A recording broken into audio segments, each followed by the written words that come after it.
తిరుమలలో అన్యమత ప్రచారం కలకలం రేపుతుంది. టీటీడీలో అన్యమత ఉద్యోగులు ఉండటం కూడా తీవ్ర వివాదానికి దారితీస్తుంది.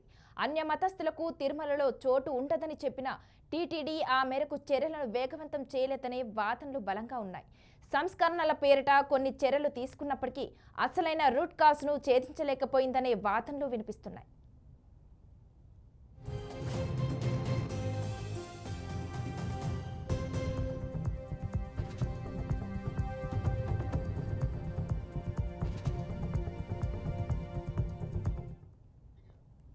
ఇక దీనిపై మరింత సమాచారం మా మేనేజింగ్ డైరెక్టర్ రాజేంద్ర అందిస్తారు. Rajendra, over to you. Manasa, ప్రపంచం మొత్తం గొప్పగా కొలిచేది టీటీడీకి సంబంధించినటువంటి వెంకటేశ్వర స్వామిని. ఇవాళ టీటీడీ బోర్డు కూడా సౌత్లోనే కాదు, దేశంలోనే అత్యంత సంపన్నవంతమైనటువంటి బోర్డు. అన్ని నిధులు ఉన్నాయి. మరి దానికి తగినటువంటి నిర్ణయాలు తీసుకోగలిగే పరిస్థితి ఎప్పటికప్పుడు టీటీడీ తీసుకోగలుగుతుందా? తీసుకోలేని పరిస్థితే మనం చూసాం. దానికి స్వతంత్ర ప్రతిపత్తి ఉన్నా కూడా రాజకీయమైనటువంటి ప్రమేయం ఉండటం వల్ల, ప్రభావం ఉండటం వల్ల టీటీడీ బోర్డు తీసుకునే నిర్ణయాలు ముఖ్యంగా రాజకీయ పరంగా కూడా కనిపిస్తూ ఉంటాయి. ఆదేశాలు లేనిదే టీటీడీ బోర్డు కూడా సొంతగా ఆలోచించేటటువంటి పరిస్థితి చాలాసార్లు మనం చూసాం. ఇవాళ ఉన్నటువంటి కూటమి ప్రభుత్వం టీటీడీ బోర్డుకి పూర్తి స్వేచ్ఛ ఇచ్చింది. కానీ ఇచ్చిన తర్వాత జరిగినటువంటి కొన్ని దుర్ఘటనలు తప్పకుండా రాజకీయమైనటువంటి నిర్ణయాలు తీసుకోవాల్సిన దశ కలిగింది. మరి ఎందుకని ఎప్పుడు టీటీడీ బోర్డు వివాదాల్లో ఎందుకుంటుంది అన్నది ఒక అంశమైతే, అసలు ఈ రాష్ట్రంలో ముఖ్యంగా ఆంధ్రప్రదేశ్లో హిందూ మతానికి కనీసం మాత్రం గౌరవం ఉందా? గత ప్రభుత్వం అప్పుడు దేవాలయాల మీద, హిందూ దేవాలయాల మీద దాడి జరిగినప్పుడు అందులో దోషులు ఎవరో ఇప్పటికి కూడా తేల్చలేనటువంటి బలహీన పరిస్థితుల్లో వ్యవస్థ ఉంది, యంత్రాంగం ఉంది. మళ్ళీ ఇవాళ టీటీడీ దగ్గర అన్యమత ప్రచారం జరగడం, అలాగే అనేక చోట్ల అన్య మతస్థులు హిందూ ధర్మానికి సంబంధించి పని చేస్తూ కూడా బైబిల్ చేతిలో పెట్టుకోవటం, లేదా కార్ల మీద స్టిక్కర్లు వేసుకు తిరగటం, మేము ఈ మతానికి సంబంధించిన వాళ్ళమే, అవసరమైతే మైగ్రేషన్ మత మార్పిడికి వాళ్ళు సిద్ధపడుతున్నటువంటి పరిస్థితి ఎన్నిసార్లు చూసినా, ఎక్కడ ఎప్పుడు జరిగినా మన ప్రతిస్పందన చాలా తక్కువగా ఉన్నది అని హిందూ ధార్మిక సంస్థలు సిగ్గుపడాల్సిన పరిస్థితి ఉన్నది. ఏదో ఒక కంఠశోషలాగా ఏదైనా ఒక చర్చ పెడితే టీవీలో కూర్చోవడం తప్పితే జరుగుతున్నటువంటి దురాగతాల మీద, ముఖ్యంగా భారతదేశంలో అసలు నేను హిందువుని అని గర్వంగా చెప్పుకునే దశే లేకుండా పోయింది. కానీ ఇవాళ బీజేపీ వచ్చిన తర్వాత ఒక మత రాజకీయాన్ని ప్రోత్సహిస్తోంది అన్నటువంటి విమర్శల మధ్య తల వంచకుండా, ఏ మాత్రం లెక్క పెట్టకుండా ఇవాళ ఉన్నటువంటి ప్రభుత్వం, కేంద్ర ప్రభుత్వం తీసుకున్నటువంటి నిర్ణయాలలో చాలా దూకుడుగానే ఉన్నాయి. కానీ ఫలితాలు మాత్రం శూన్యంగా కనిపిస్తున్నాయి. ఇవాళ ఆంధ్రప్రదేశ్ రాజకీయాలు గత పాలనలో చూసినప్పుడు హిందూ ధార్మిక సంస్థలు ఘోష పెట్టాయి కానీ ఫలితం సాధించలా.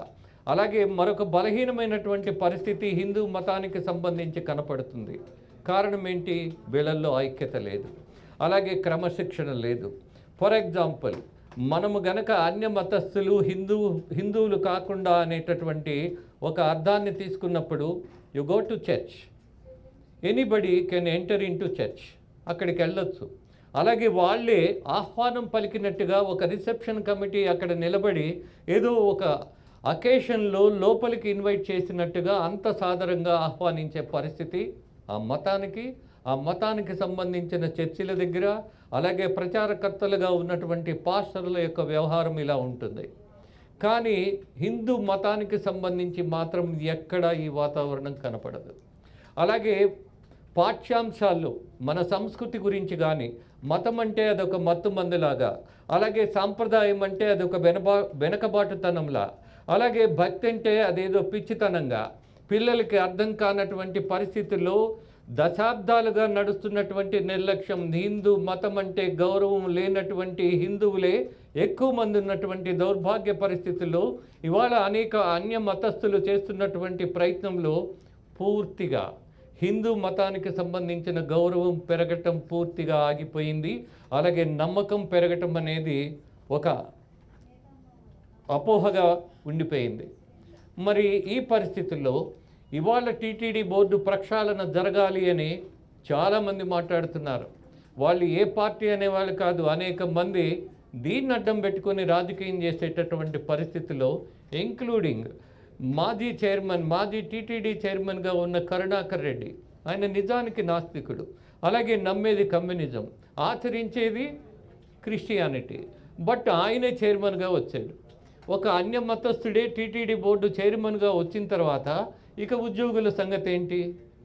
పుంకాలుగా అనేకమైన అపాయింట్మెంట్స్ చేస్తారు అన్య మతస్థులనే. కారణం వాళ్ళ అనుచరులు కాబట్టి, వాళ్ళు చెప్పినట్టు నడుచుకుంటారు కాబట్టి.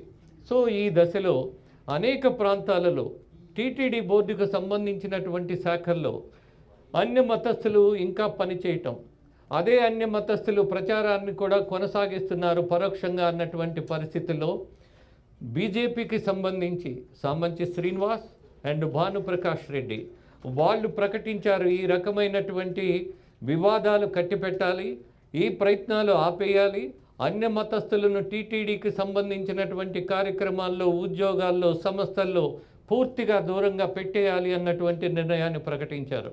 ఇది జరగకపోతే ఖచ్చితమైనటువంటి తీవ్ర ప్రతిఘటన ఎదుర్కోవాల్సిందే అని వాళ్ళు బాహాటంగానే ముందుకొచ్చారు. ఈ దశ ఎందుకు అన్నది కూడా మనం ఆలోచించాలి. ఈ మార్పు దేనికోసమని మనము తప్పకుండా పూర్తిగా బాధ్యతగా ఇవాళ హిందూ అనేవాడు భారతదేశంలో ముఖ్యంగా తెలుగు రాష్ట్రాలలో తల ఎత్తుకునేటటువంటి పరిస్థితి తీసుకురావాలి అని అనేక మంది ఆశిస్తున్నారు. కారణం ఒకటే, ఈ దేశంలో అత్యధిక శాతం హిందువులున్నా ఇక్కడ హిందువులు ప్రాక్టికల్గా మైనారిటీలుగా మారిపోతున్నారు అన్నటువంటి బాధ కలుగుతుంది. కానీ బాధ్యత తీసుకునేవాడు మాత్రం కనపడిని ఈ దశలో. ఈ టీటీడీ బోర్డుకు సంబంధించి అన్ని మతస్థులను పక్కన పెట్టే కార్యక్రమం ఎంతవరకు జరుగుతుందో, సత్ఫలితాలు వస్తాయో రావో, నిర్ణయాలు తీసుకోగలరో లేదో చూద్దాం. మీ Rajendra. Okay, thank you Rajendra.